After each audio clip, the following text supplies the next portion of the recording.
Hello and welcome to another episode of Amputee Outdoors. My name is Glenn, your not so humble host. Today I'm going to be covering my unique special hammock setup. Now this is a little different from your usual do-yourself make your own gear hammock. Got a little twist to it that I added. Stay tuned. You'll see something really special here today, I think. And if you copy it, you can credit me with the brilliant idea, because it is a brilliant idea. At least I think so. Let's get started. So the first thing I've got here is my Bago hammock. This includes the hammock, the straps, the ridge line, carabiners, everything, and of course the bag is homemade. I like to do all my stuff. There are some things that you should buy, and have them professionally set up. First aid kit's one. This is my sleeping cap. My mom is an excellent seamstress, and she made this for me. Keeps my head warm in the cold of the night. Let's put that away here for now. Now the first thing I've got here is the straps. Again, make my own straps. I'm going to throw this one over to the other tree. There we go. I just want to point out something to you about these two trees here. This tree here, 8 foot around.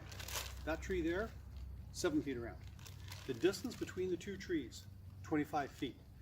This is pretty much the max that you're going to do a hammock for. And I've set it up this way because in the wild, out here in the Pacific Northwest, there are some trees as big as this, if not bigger. Which is why I've got these ridiculously long straps.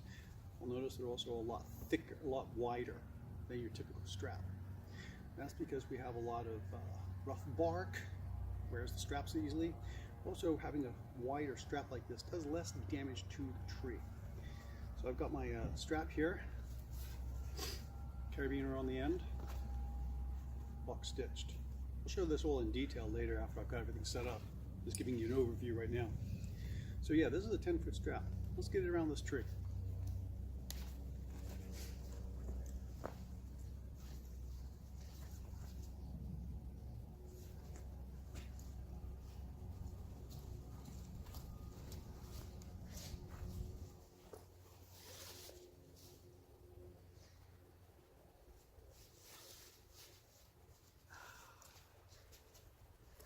Now, as you can see, I've got some extra line here. I've done trees here in the Pacific Northwest where that strap has barely got around the tree. If it's a smaller tree, I wrap it around a few times. Hey, no big deal. But if it's a big tree, my strap isn't big enough, I'm really sad. Let me get the other strap set up now too.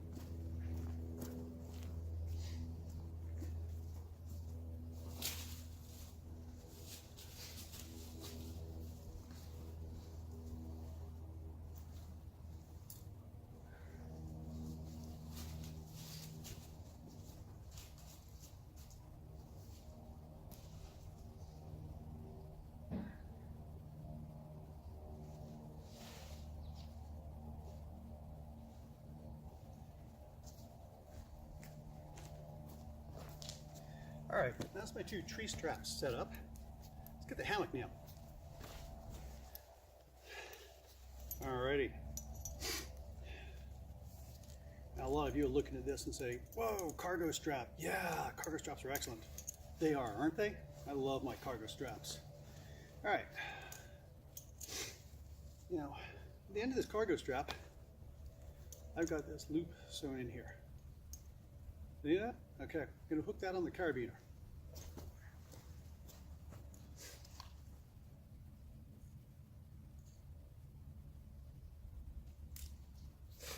I'm going to walk this out, feeding out my hammock as I go.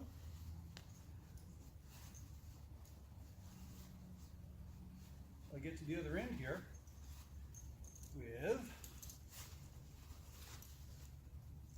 another carabiner.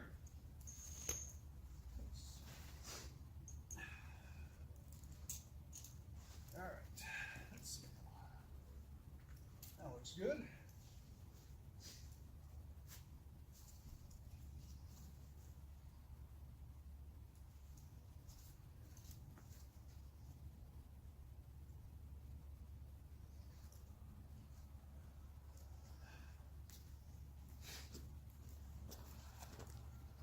All right, the hammock is strung up. Now I'm going to cinch up on those buckles, get it nice and tight, not too tight, just tight enough so that the ridge line has got a nice straight line to it and kind of has that bit of that guitar twang when you thrum on it there with your thumb or your fingers, okay? Let's do that part.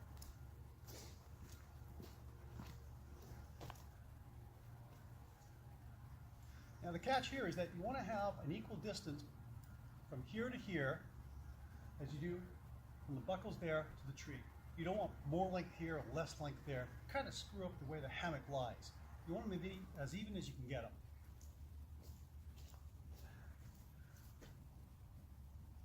All right. So we've got these strung up.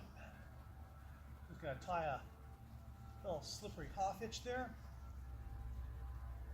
And don't worry, I'll show you this all in detail when I'm done setting everything up.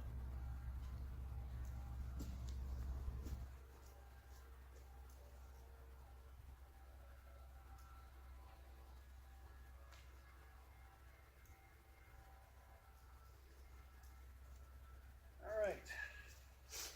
Now you're looking at this and thinking, hey, that looks great, Glenn. But it looks like your typical kind of do-it-yourself, homemade, make your own gear kind of hammock. What's so special about your hammock? Glad you asked. Check this out. Again, another homemade bag, and you hear that in there? Those who know these kinds of things have already figured out that within this bag, they're gonna find PVC. The favorite of do-it-yourself is everywhere. PVC. This is some half-inch PVC. In between here, you got these two little joiners. So I end up with a couple of rods this long. Now, you notice they got some flex to them. Check this out.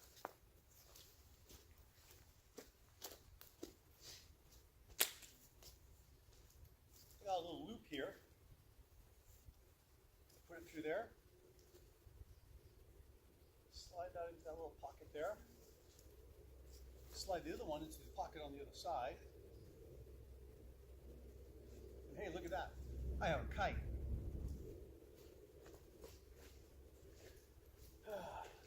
Gonna repeat the thing that I just did on this side now.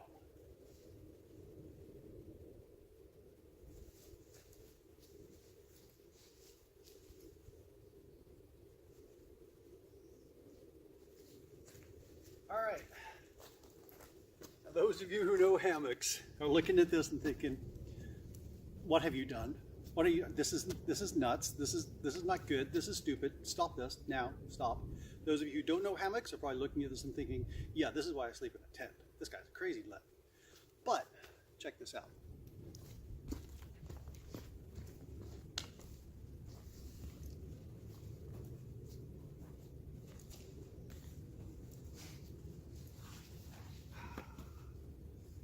Yeah, there we go. Now, what's the nice thing about this is when I lay out this, I don't have to do that diagonal thing and have my shoulders crushed in. I lay straight and I've got lots of room. It's like I've made a little pup tent without a roof, floating in midair. Beautiful.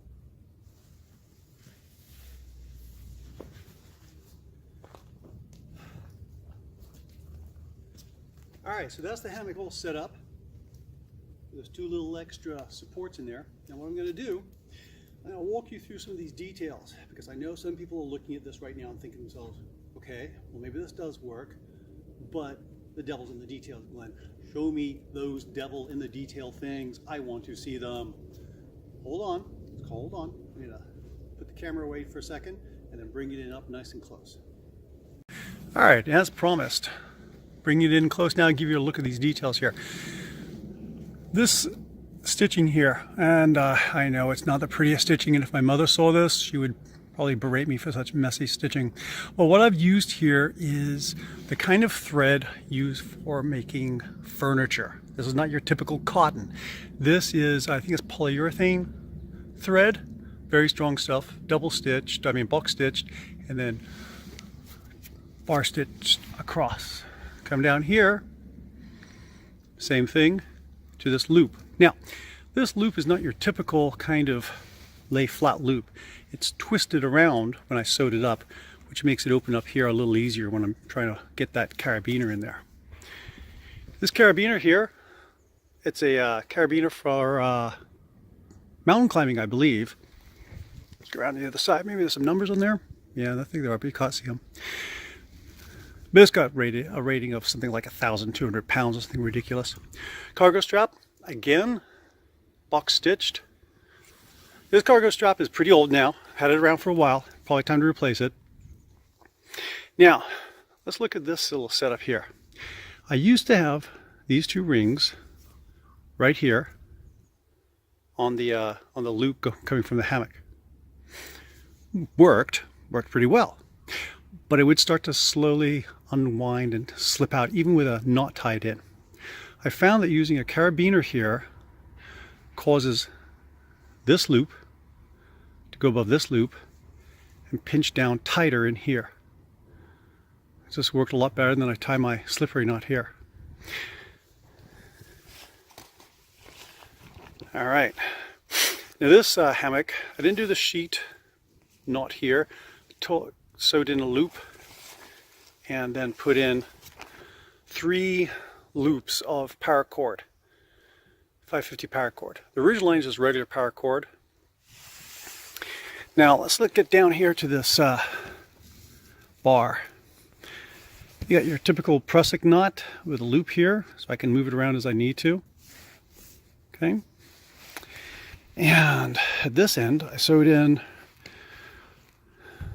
a little pocket for it to fit into, attached to this triangular wing attached to the hammock. All right. Same thing on the other side. And this is measured, I think I did 2 feet from the end there. That's the same thing at the other end. Coming down here, same setup.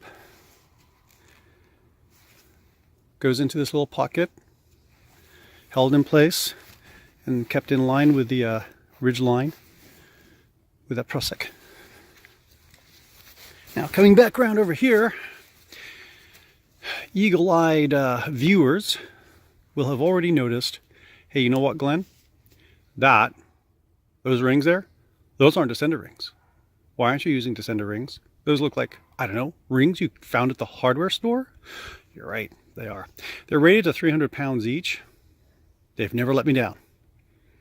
Maybe one day they will, and my butt will end up on the floor, and I'm going to be really upset about it. But until I decide that it's worth spending the money on descender rings, sticking with these puppies. Up here, got another carabiner here. These carabiners, and a lot of the stuff that I get, hardware stores, surplus stores, secondhand stores, places like that. Hey, I'm doing this on a budget, folks. All right, there we go to the other tree. Now, looking down there, you can see, yep, that's 25 feet. That's a pretty high strap I've got up there. It's the only way it's going to work when you're 25 feet apart. All right. Come down here, and I've got the bag where everything comes out of and goes back into. And of course, at night, this then just forms the, the pouch to put all my stuff in, my glasses, cell phone, and whatnot. All right. Now look there at that setup for those of you that are interested. Okay. All right, let me put this camera back on its tripod over there. All right, so that's my hammock setup. I'd like to thank you for spending this time with me. And if you have any questions or comments or opinions or concerns for my personal well-being, there's the comments down there that you can click into and write whatever you like. If you've got some curiosity in you about, hey, where did you get that ripstop nylon, that 1.9 ounce ripstop nylon, and those cargo straps and those buckles and all those other materials, where'd you get that stuff, Glenn? Don't worry about it. In the description down below there, I put a whole list of links to things and my affiliate site where you can go and get stuff as well. Click on that, please, and buy a whole lot of stuff. Help fund my hammock habit here. And as always, there's the subscribe button. Click on that, subscribe, and I'll be putting some other videos on here. And what I'll also do in some of these videos is go into a little more detail about how I'm going to set up my sleep system for when it's freezing cold, 20 degrees or below. What about when it's sunny and warm? What kind of pad should I use? I'm going to include stuff like that too. And also, how do I make some of this stuff? Do I just, whip it up and throw it out there? Or do I actually plan things out? Yeah. So anyway, thank you for watching. Subscribe. See you next time. Thanks.